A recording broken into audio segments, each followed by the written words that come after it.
Hi everybody, it's David Johnson with Keller Williams and the Dakota Carson Realty Group. And today we're talking about insulating your home. With all the big temperature changes we have going on, everybody's experiencing cold. As a matter of fact, 2 days ago, I think all 50 states registered freezing or below temperatures. So pretty incredible temperatures going on right now.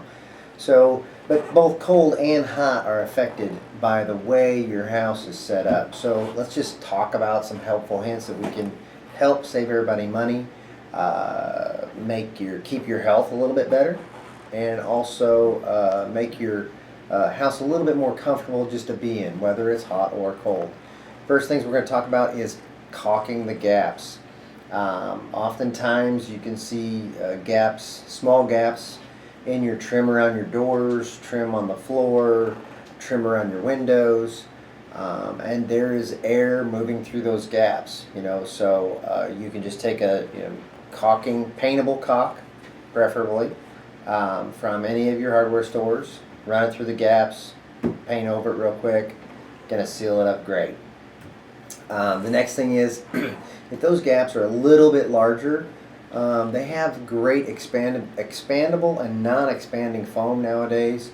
The reason I say that is, especially around windows and doors, if you put some of that expanding foam in there, oftentimes it expands up to 400%, I believe, something like that. And so you can put pressure on the window or the door and get it a little bit out of whack where it's not going to shut as well. So you want to use some non-expanding foam, but it still foams in there nonetheless for a little bit larger gaps, just to seal the air off. We also want to look at weather stripping around the doors and the windows. If they're, for some reason, houses settle. That's just how that's life. We don't build on the Rock of Gibraltar, so things are going to settle. As they settle, they get a little bit off kilter, out of skew. So if we need to use weather stripping around the doors or windows, we need to look at that. And looking at these first three things, we can often judge how much air is coming through, or if air is coming through, with a really easy smoke test. Professionals have a little smoke can, and they pump it, and it makes what looks like smoke, and I believe it's dust. And you can see air coming out of the cracks. I don't have one of those, so I just go get old school book of matches and light the match and blow it out, and when the smoke goes, just hold it up to the crack and you'll see where air is coming in your house, infiltrating your house. So we've got caulking around the windows and doors, bigger gaps. We have expanding foam, weather stripping around the windows and doors, and then also we have, like, at the bottoms of the doors, a lot of times, if a door is off a little bit, the sweep will get worn out. You can either install a new sweep, which they usually, on the newer doors, they just slide right into a track, so you can slide the old one out and slide a new one in.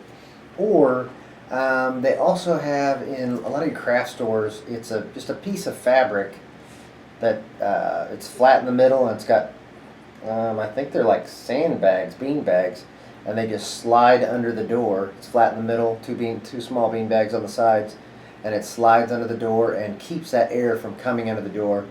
And they come in like, looks like a snake, or looks like a dog, or cute little things if you're into that. Huge ones in the house is the attic entry point. If your attic entry point is not in a temperature controlled environment, it's either going to be most likely a board where you just push it up and push it over, or it's going to be the pull down stairs, both of which typically are not insulated. So an easy way to do that is to, if it's the board, get you a piece of R30 foam and cut it to the size. Stick your board up in there, and then take that foam and just ease it over onto your board, so that when you drop your board in there, that foam is sitting, or the fiberglass is sitting on top of the board. Same thing with your stairs. Cut a piece where it fits right on top of the stairs when you pull them down, set it on there, lift it up, and then that piece of fiberglass is sitting right on top of your stairs as it's up in your attic. Window treatments. I know we talked about caulking, foaming, and weather stripping around, but window treatments are huge. In the summer, we want to have drapes. We want to keep the sun out. You know, it also in the winter, believe it or not, if you only have drapes, it's an insulating factor against the temperature of the house. The radiant energy coming through the windows will be stopped a little bit by those curtains. So you can also put plastic over your windows to to keep the infiltration of air coming through. You can also have your windows treated with tint.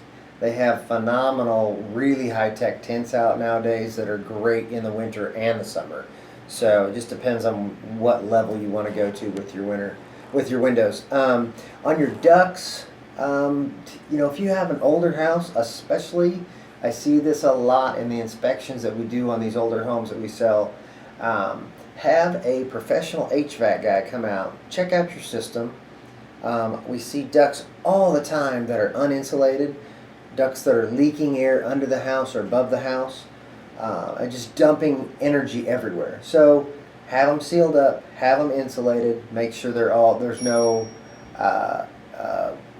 restrictions in the lines. Maybe it's a kinked piece of flex or whatever. You want to make sure all your ducts are flowing well, insulated well, and not losing energy.